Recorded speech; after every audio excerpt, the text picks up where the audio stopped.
आज रमज़ान मुबारक की 14 तारीख है और सूरह हिज्र की आयत नंबर 98 के हवाले से दर्स कुरान का उन्वान है वो एक सजदा जिसे तू गिरा समझता है।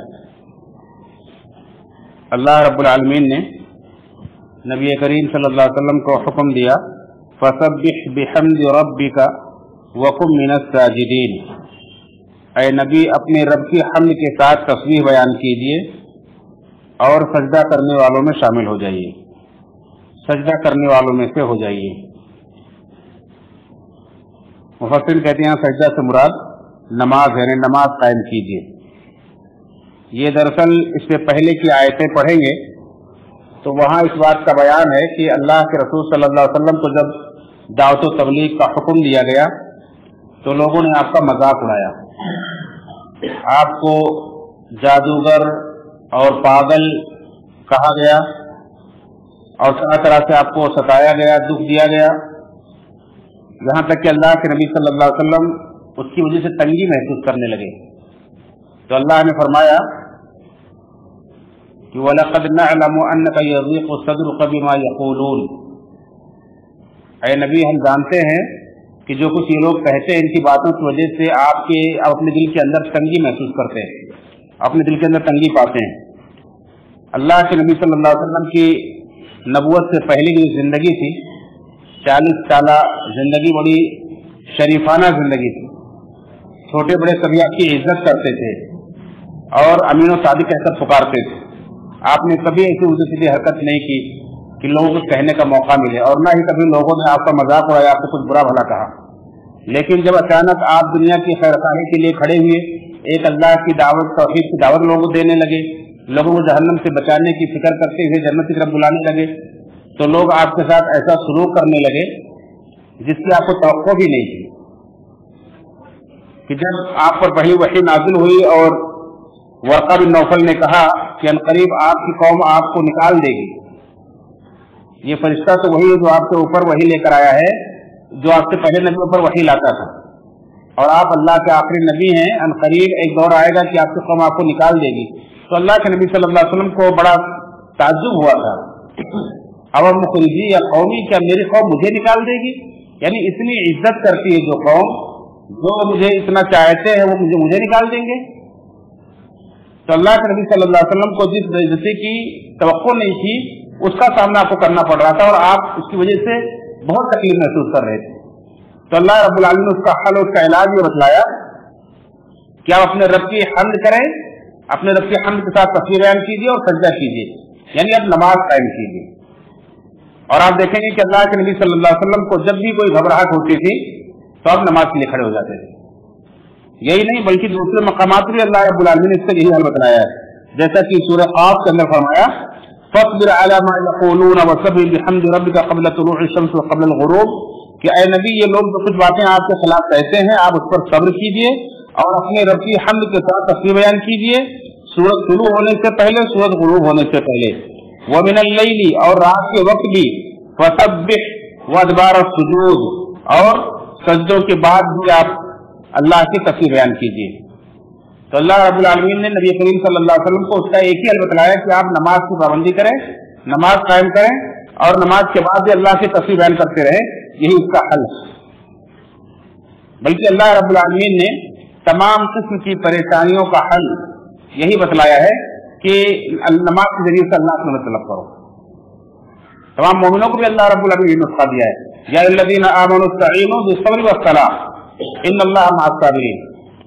कि ऐ ईमान वालों अपने रब से मदद तलब करो नमाज के जरिए और सब्र के जरिए, बेशक अल्लाह सब्र करने वालों के साथ।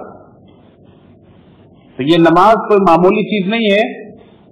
साहिब तक़रीमुल कुरान मौलाना मौदूदी रहमतुल्लाह अलैह कहते हैं कि तबलीग दीन के नतीजे में जो भी तकलीफें अल्लाह के नबी सल्लल्लाहु अलैहि वसल्लम को पहुंची उन्हें दूर करने का एक ही जरिया है कि नमाज कायम करें।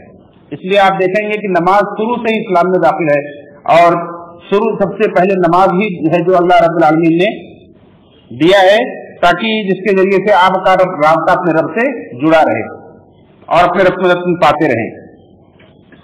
हमारे लिए भी दुनिया में जितनी परेशानियां हैं, जो परेशानियां हम झेल रहे हैं या जो आगे आने वाली हैं, या जिन बेहयाइयों का हमें खतरा है तुम्हारे मुआशरे के अंदर फैली हुई हैं और हम और हमारी आने वाली नस्लें उसमें मुलविस ना हो जाएं, उन सब का इलाज, उन सब का हल अल्लाह रब्बुल आलमीन ने बतलाया है कि अक़िमिस सलाह, नमाज कायम करो, इन्ना सलात तनहा अनिल फ़हशाइ वल मुनकर, बेशक ये नमाज आपको तमाम फ़वाहिशात से, तमाम मुनकरात से रोक देगी।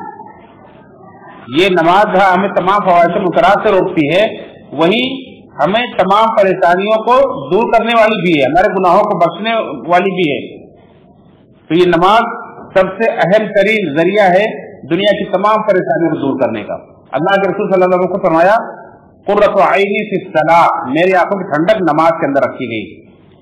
और आपके बारे में आता है कि जब भी आपको कोई घबराहट होती थी तो आप कहते थे कि अक़ीमिस सलात या बिलाल व अरिफ़ना बिहा, ऐ बिलाल नमाज कायम करो और उसके जरिए से मुझे सुकून पहुंचाओ, आराम पहुंचाओ। तो ये नमाज जिसे आज हम नमाज को ही अपने लिए बोझ समझने लगे, जो नमाज हमारे तमाम बोझ को उतारने वाली है, तमाम परेशानियों को दूर करने वाली है, सब मुसीबतों को खत्म कर देने वाली है, जो अल्लाह के रसूल सल्लल्लाहु अलैहि वसल्लम को अल्लाह रब्बुल आलमीन ने तमाम परेशानियों को दूर करने के लिए नुस्खा बतलाया था और तमाम मोमिनों को जिसके जरिए अल्लाह रब्बुल आलमीन ने मदद मांगने का हल और जरिया बतलाया था, उस नमाज को आज हम बोझ समझने लगे हैं। हमारा ईमान किस तरह का है हम तसव्वुर कर सकते हैं। यही एक सजदा जिसका अल्लाह ने कहा कि वो एक सजदा जिसे तू गिरा समझता है, 1000 सजदों से देती है आदमी को नजात। अगर इंसान एक अल्लाह के सामने झुकने वाला बन जाए, नमाज का पाबंद बन जाए, उसकी जिंदगी की सारी परेशानियां हल हो जाएंगी, सारी मुसीबतें दूर हो जाएंगी और आखिरत के अंदर भी ये नमाज ही है जो आपके सारे मसाइल को, सारे मामलात को आसान कर देगी। अल्लाह के रसूल सल्लल्लाहु अलैहि वसल्लम ने फरमाया कि अव्वलु मा युहस्सबु बिल अब्दि यौमल क़ियामह अस्सलाह फ़इन सलहत सलह साइरु अमली। क़यामत के दिन बंदे सबसे पहले जिस चीज का हिसाब लिया जाएगा वो नमाज है। अगर नमाज की दुरुस्त निकली तो उसके सारे अमाल दुरुस्त निकलेंगे। आप देखें दुनिया की सारी परेशानियां भी नमाज का हो रही हैं और आखिरत के सारे अमाल भी हमारे आखिरत के अंदर हमारे सारे अमाल भी नमाज की बुनियाद पर दुरुस्त हो रहे हैं। अगर नमाज हम दुरुस्त लेकर जाएंगे तो वहां सारे अमाल दुरुस्त निकलेंगे। इस बात की गारंटी अल्लाह के रसूल सल्लल्लाहु अलैहि वसल्लम ने दी। ये नमाज तो मामूली चीज नहीं है, बस नमाज को हम सही तरीके से अदा करने वाले बन जाएं, उसके अंदर अपनी आंखों में ठंडक महसूस करने वाले बन जाएं और अल्लाह रब्बुल आलमीन से सही तरीके से जो रास्ता होना चाहिए वो रास्ता करने वाले बन जाएं। यहाँ तक कि हम देखते हैं कि एक मुसलमान जो अल्लाह के रसूल सल्लल्लाहु अलैहि वसल्लम के रास्ते से हटा होता है और बिदअत के रास्ते पर चल रहा होता है, जब उसे अपनी नमाज दुरुस्त करने की फिक्र हो जाती है कि मेरी नमाज नबी सल्लल्लाहु अलैहि वसल्लम के तरीके के मुताबिक हो जाए, तो उसकी जिंदगी के सारे मसाइल दुरुस्त हो जाते हैं। कितने ऐसी मिसालें हैं कि लोग नमाज के जरिए से अपनी सारी पूरा रास्ता दुरुस्त कर लेते हैं कि मेरी नमाज दुरुस्त है। ये पहले फिक्र लेकर आते हैं कि मैं नमाज 2 रकात ऐसी अदा कर लूं जैसे नबी सल्लल्लाहु अलैहि वसल्लम ने अदा की थी। ये जो फिक्र उन्हें लाहिक हो जाती है और उसके लिए वो तलाश जस्तजू करने खड़े हो जाते हैं कि चलो अल्लाह के वसल्लम की हदीस में देखें कि नमाज का तरीका क्या है, नमाज कैसी है, और फिर अपनी नमाज जब वो क़याम, रुकू, सुजूद, क़ुऊद सारी चीजें नबी के तरीके के मुताबिक करने लगते हैं तो फिर उनके सारे मसाइल भी नबी के तरीके के मुताबिक हो जाते हैं। ये नमाज कोई मामूली चीज नहीं। अल्लाह ताला से दुआ है रब्बुल आलमीन हम सबको नमाज की अहमियत को समझ फरमाए और अल्लाह ताला हम सबको नमाज को कायम करने की, अल्लाह के रसूल सल्लल्लाहु अलैहि वसल्लम के सुन्नत के मुताबिक अदा करने की तौफीक फरमाए। अल्लाह ताला हम सबके दुनिया और सबके सारे मसाइल को नमाज के जरिए से हल करने की तौफीक फरमाए। आमीन तक़ब्बल या रब्बल आलमीन।